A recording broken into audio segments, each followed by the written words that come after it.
Hello friends नमस्कार। तो friends देखंतु एनजीओ ऑफिस तरफ एक बहुत बड़ निजुक्ति रोचे। एथिरे ऑल ओवर ओडिशा पई पोस्ट होइबो। सबु जिल्लार पिला माने पोस्ट आवेदन करि परिबे। एथिरे कौनसी प्रकार एग्जाम नहीं, केवल इंटरव्यू माध्यम रे आपन के एथिरे सिलेक्शन करा जिवो। एथिरे 50% कैरियर मार्क एवं 50% इंटरव्यू मार्क अनुसार सिलेक्शन करा जिवो। नो एप्लिकेशन फी मध्य रहउची। जेहेतु यह एक जिला स्तरीय पोस्ट रोचे तेणु एथिरे कौनसी प्रकार एग्जाम देखा पड़ो ना। जेहेतु ये एग्जाम ना तो ये एप्लिकेशन फी मध्य जीरो रोचे। तो जनरल आरंभ करी ओबीसी समस्त ये free of cost apply process रहिबो। पिला माने एथिरे आपण को 25,000 पर्यंत पर मंथ सैलरी देखा मिलिबो, जहाँकि एक बहुत भल सैलरी रोचे।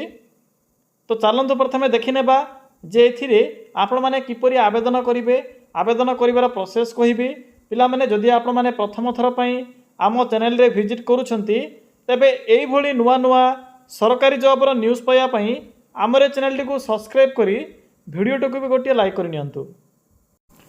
पिला माने देखंतु एही पोस्ट रे केउ माने आवेदन करि परिबे। Who can apply. एथिरे ऑल ओवर ओडिसा रो पिला माने आवेदन करि परिबे। आम ओडिसा रो सबु जिल्लार प्रार्थी माने यही पोस्ट में आवेदन करें। जेंडर टी भी बोथ मेल एंड फीमेल रोचे। उभय पुरुष और महिला प्रार्थी माने भी यही पोस्ट में आवेदन करें। एथिरे आपन को 20 रु 25,000 पर्यंत सैलरी देखा मिलिबो। 20 रु 25 रोचे। टाइपिंग मिस्टेक अच्छे मैनेज करेंगे। एनजीओ जॉब रहिबो। नेक्स्ट आसिला पोस्ट नेम। एथिरे अकाउंटेंट, हेल्पर, हाउसकीपर और हाउस फादर पे पोस्ट रहिबो। निजर योग्यता अनुसार आपण मैंने ये जेकोसी पोस्ट में आवेदन करें। जेहेतु ये इंटरव्यू माध्यम आवेदन प्रोसेस रोचे। प्रथमे एप्लिकेशन फॉर्म को सबमिट करेंगे। सबमिट कलापर निज क्वालिफिकेशन अनुसार अकाउंटेंट आपण मैंने आवेदन करेंगे। हाउस फादर आवेदन करेंगे। आपण के कौन सब कम करने को पड़ो तार इनफर्मेशन प्रोवाइड करी। बाकी पीडीएफ रे मेंशन अच्छी। आपण को जदि डाउट लगुव तेज चेक करेंगे। 8th 10th बा अंडर मैट्रिक पास पिला माने किंबा ग्रेजुएशन पास पिला माने पोस्ट आवेदन करें। जदि आपण माने ग्रेजुएशन टे कंप्लीट करेंगे तेबे एथिरे अकाउंटेंट सहित हाउस फादर पोस्ट पई आवेदन करें। जो रोचे आपणकर हेल्पर अन्य पोस्ट एथि आपणकर अंडर मैट्रिक पास रोचे। नेक्स्ट आसुचे एप्लिकेशन फी। पिला माने एथिरे आवेदन करिवार प्रोसेस कंप्लीटली फ्री रोचे। No application fee for all रहिबो। जनरल ओबीसी एससी एसटी सबु कास्ट रो पिला मानक पई free of cost apply process रहिबो। तो समस्त एथिरे मागणा रे ही आवेदन करि परिबे। नेक्स्ट आसिला एज लिमिट। एथिरे आवेदन करिवा पई जो मिनिमम एज लिमिट रहउची 21 वर्ष रहउची। जदि आपनकर बयस 21 वर्ष कंप्लीट हो जाउथिबो एही पोस्ट में आपण माने आवेदन करि परिबे। मैक्सिमम 45 इयर्स रहउची। ओबीसी एससी एसटी पीडब्ल्यूडी यही कैटेगरी पिला माने भी एथिरे एज रिलैक्सेशन पाई परिबे बा एक्स्ट्रा एज लिमिट पाई परिबे। नेक्स्ट आसिला सिलेक्शन प्रोसेस। मु तो आपन को पूर्वर कहि सारी छी जे एथिरे नो एग्जाम रहिबो। कोनोसी प्रकार एग्जाम नाही। एथिरे इंटरव्यू माध्यम रे सिलेक्शन करा जिवो एवं वेटेज आधार मध्ये सिलेक्शन करा जिवो। जेपर कि 8th 10th या सहित +2 ग्रेजुएशन एक्सपीरियंस थिले एक्सपीरियंस ए सबुर मार्क अनुसार आपन के वेटेज दिया जिवो। पिला माने वेटेज विषय जदि आप माने किछ जानि नाहंती तो पीडीएफ रे मेंशन अछि। मु आपन को जते बेले अप्लाई प्रोसेस कहबी सेही समय रे आपन को ब्रीफली बुझाई देबी। तो शेष रे आपन को डीवी बा डॉक्यूमेंट वेरिफिकेशन रहउची। तो एही प्रोसेस द्वारा आपन माने इथिरे सिलेक्शन पाई परिबे। नेक्स्ट आसिला इंपोर्टेंट डॉक्यूमेंट। तो पिला माने देखंतु कोन सब डॉक्यूमेंट रहउची। ऑल क्वालिफिकेशन रो सर्टिफिकेट एवं तार मार्कशीट। जेहेतु आपन को इथिरे पोस्टल माध्यम रे पठेबा को पड़िबो तेणु भल भाव देखि नियंतु जे डॉक्यूमेंट लिस्ट गुडी को कोन मेंशन अछि। Photo, residence certificate, caste certificate, Aadhaar card एही 3 रु बा 4 रु 5 टी माइनर डॉक्यूमेंट गुडी को आवश्यक पड़िबो जते बेले आपन माने इथिरे आवेदन करिवे विथ एप्लिकेशन फॉर्म। नेक्स्ट आसुचे एप्लिकेशन मोड। एथिरे आपनकर ऑफलाइन प्रोसेस रोचे। चाहिए ईमेल माध्यम भी आवेदन करें। जदि आप मैंने ऑफलाइन आवेदन करुँच तो आपंकर 100% ए रेस्पॉन्स रहिबो। कारण आपण पाखे जो आप मैंने स्पीड पोस्ट पठाई थे से पोस्टाल स्टाम्प आपणक पाखे थिबो एवं से रिसीव कले ना नहीं से विषय में आपन को जो पोस्टाल ट्रैकिंग रोचे से ट्रैकिंग माध्यम आपने जानीपारे। इमेल रे आवेदन कले विथिन 1 आवर रे से रिसीव करेंगे किंतु आपन को रेस्पॉन्स मिलना ना यह गारंटी नहीं मात्र फ्री रोचे इमेल रे आवेदन करवा। मु आपन को बहुत प्रोसेस कहबी जो प्रोसेस आपन को सहज लगुच आपण मैंने ट्रस्ट करुँच से प्रोसेस को फॉलो करी आवेदन करेंगे। डेट देखो डेट तो स्टार्ट हो सारी ऑलरेडी आपन को 15 दिन टाइम मिलूँ आवेदन करने। तो चलतु ए देखा जे आपण मैंने किपर ए आवेदन करेंगे। तो पिला माने देखि नियंतु जे किपरि आपण माने आवेदन करेंगे। डायरेक्ट आपण माने निज मोबाइल फोन रे थिबा गूगल को ओपन करेंगे। ओपन कला परे एठरे एक सर्च रो ऑप्शन टी शो हेबो।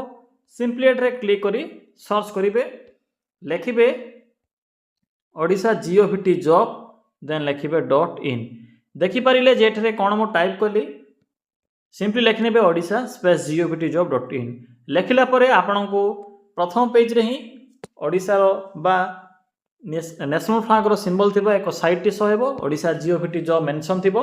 तो डायरेक्ट आपण माने से साइट रे विजिट करिवे। विजिट कला परे आपण को एई भली किछि शो हेबो। तो ठीक है तलको आसीबे तलको ठीक स्क्रॉल करिवे आपण को एठरे को लेटेस्ट जॉब रो सेक्शन शो हेबो। प्रथमे आपण को एनजीओ ऑफिस तरफ रु आस्तिबा एही नोटिफिकेशन टी शो हेबो। या छडा देखंतु जेउ माने भी मैट्रिक टी कंप्लीट करी डिस्ट्रिक्ट कोर्ट रे एक सरकारी चाकरी पाया पई चाहउछंती सेमानक पई ग्रुप डी पियन पोस्ट होउची। तो आपण माने चाहिले आवेदन करि परिबे किंतु आपण को इथरे 6 ईयर कॉन्ट्रैक्चुअल भाव में काम करने को पड़ो। 6 ईयर पर यह परमानेंट रहिबो। जो मैंने भी इंटरेस्ट रखुथिबे आवेदन करेंगे। एबे मैं आपन को एनजीओ विषय कहूँ सिंपली क्लिक करंतु पिला माने एनजीओ रो एही नोटिफिकेशन टी शो हेबो। 30 जून पर्यंत डेट रोचे पाखापाखि 1 मंथ ए आपन को टाइम देखा मिलिबो आवेदन करबा पई। बाकी इनफॉरमेशन मु आपन को पूर्व कहि सारिछि। आपन को शेष रे इंपोर्टेंट लिंक शो हेबो। इंपोर्टेंट बा आपन को एठरे पीडीएफ लिंक शो होथिबो सिंपली एठरे क्लिक करि नियंतु। पिला माने आपण माने से पीडीएफ रो लिंक ऊपर क्लिक कला परे एई भुले एक नोटिफिकेशन टी शो हेबो। पिला माने ए जॉब टी एनजीओ रहउची सत किंतु एथिरे आपण को गवर्नमेंट अंडरटेकिंग देखिबा को मिलिबो बा आपण को एथिरे 80% गवर्नमेंट रो पार्ट देखिबा को मिलिबो 20% एनजीओ रहउची।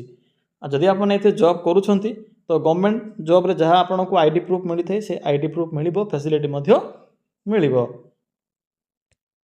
देखंतु नोटिफिकेशन टी आपणकर उत्कल बालाश्रम अंडर रे वैकेंसी रहिबो जहाँ कि गवर्नमेंट रन चिल्ड्रन होम जहाँ कि आपणकर सीसीआई अंडर रे पोस्टिंग रहिबो। तो टर्म्स एंड कंडीशन को भला भाବରେ पढ़िबे। दुईटी पीडीएफ लिंक अछि। पीडीएफ लिंक 1 रे आपन को अकाउंटेंट सहित हाउस फादर पोस्ट रो इन्फॉर्मेशन देखिबा को मिलिबो। पीडीएफ 2 रे आपन को हाउसकीपर सहित जो रोचे आपनकर हेल्पर पोस्ट नोटिफिकेशन देखा को मिलिबो। सेम प्रोसेस रोचे केवल नोटिफिकेशन पीडीएफ एवं या सहित सैलरी बाकी इनफॉरमेशन गुडी को डिफरेंट रहिबो। मु आपन को गोटिए पोस्ट रो इनफॉरमेशन शो कराइबी सही अनुसार आपण माने बाकी पोस्ट गुडी को आवेदन करि परिबे। तो देखंतु जो स्टोर कीपर रोचे एथिरे देखंतु पिला माने जो स्टोर कीपर रोचे एथिरे मेल और फीमेल मानक पई पोस्ट रहिबो। एथिरे आपण को 18,536 टंका पर मंथ सैलरी देखा को मिलिबो। या सहित अदर अलाउंस मध्य रोचे एथिरे आपण को जो रोचे प्रिफरेंस एथिरे पीजी पिला मानक मिलिबो। खास करी कॉमर्स रे जो माने पीजीटीए कंप्लीट करिथिबे से माने अकाउंटेंट रे आवेदन करि परिबे। बाकी जदि आपणकर एमबीए क्वालिफिकेशन थिबो फाइनेंस अंडर रे तबे मध्य आवेदन करि परिबे। 21 ରୁ 45 वर्ष एथिरे एज लिमिट रहउची। बाकी एक्सपीरियंस एथिरे मेंशन नाही। जदि आपणक पाखरे एक्सपीरियंस थिबो अकाउंट्स रिलेटेड गवर्नमेंट हो कि प्राइवेट हो जे कोनसी सेक्टर रे मध्य आपण माने जदि पूर्वरु कोनसी अकाउंट सेक्शन रे जॉब करूछंती एक्सपीरियंस अछि तबे आपणक एथिरे बेनिफिट मिलिबो सिलेक्शन प्रोसेस टाइम रे। नेक्स्ट आसिला हाउस फादर एथिरे दुईटी पोस्ट होउची केवल मेल बा पुओ पिला मानको रहिबो। एथिरे आपण को 14,564 टंका पर मंथ सैलरी देखा को मिलिबो। एथिरे एनी ग्रेजुएट पिला आवेदन करि परिबे। आर्ट्स हो साइंस हो कॉमर्स हो सब पिला माने आवेदन करि परिबे किंतु एथिरे आर्ट्स पिला मानको प्रेफरेंस मिलिबो। बाकी सब सेम रहउची। एबे देखंतु कौन एथिरे किपरि आवेदन करेंगे आवेदन कर प्रोसेस टी कहूँ पिला माने एप्लिकेशन फॉर्म ए पीडीएफ रो शेष रे देखिबा को मिलिबो प्रथमे प्रिंट करेंगे प्रिंट कला परे फिलअप करेंगे फोटो अटैच करेंगे name of the child care institution बा आपनकर सीसीआई रो ब्रांच टी को इतरे मेंशन करेंगे देखो तो हेडिंग रे जहाँ भी अच्छी सिंपली से विषय को ही मेंशन करेंगे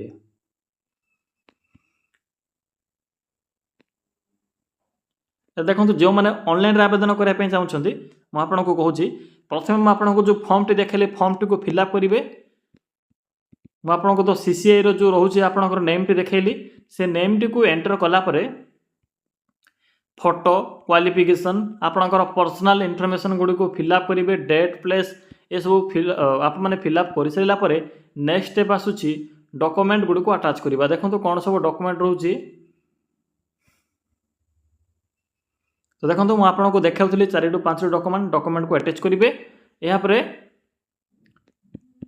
आपन को से फॉर्म टी को पठेबा को पड़ो देखो तो जो मैंने भी ऑनलाइन आवेदन करने चाहते ईमेल आवेदन करेंगे बाकी जो मैंने पोस्टल माध्यम आवेदन करने चाहते ये एक एड्रेस अच्छी सिंपली यही एड्रेस रे आप मैंने फॉर्म टी को पठे पारे तो पिला माने आवेदन कला समय जहाँ भी सब डॉक्यूमेंट आवश्यक पड़े एवं किपरि आवेदन करेंगे क्योंठू फॉर्म पाइबे कौन सब डॉक्यूमेंट अटैच करेंगे सब इनफॉरमेशन मुझे आपको प्रोवाइड कली जदि भी आपन को किसी भी प्रॉब्लम हुए आवेदन कला समय तेबे भी आप कमेंट कर जणाई पारे आपणकर अनेक डाउट थिला जे सिलेक्शन प्रोसेस रे कैरियर मार्क रे किपरि सिलेक्शन होबो टोटल एथिरे 100 मार्क रहउची सेथिरु जदि आपणकर मैट्रिक रे भलो परसेंटेज थिबो तेबे आपन के 10 मार्क मिलिबो प्लस 2 रे भलो स्कोर थिले 15 मार्क मिलिबो ग्रेजुएशन रे भलो थिले 25 मिलिबो पीजी रे थिले 30 मिलिबो आपणकर जदि अन्य कोनोसी हायर क्वालिफिकेशन अछि तेबे सेही अनुसार 10 मार्क मिलिबो एवं वर्क एक्सपीरियंस जदि आपणकर किछि भी एक्सपीरियंस अछि सेही अनुसार 10 मार्क मिलिबो तो एई भली इतरे सिलेक्शन रहउची एग्जाम नाही तो पिला माने यहा थिला कंप्लीट इन्फॉर्मेशन किछि भी डाउट थिले आप माने कमेंट सेक्शन में कमेंट कर जणाई पारिबे।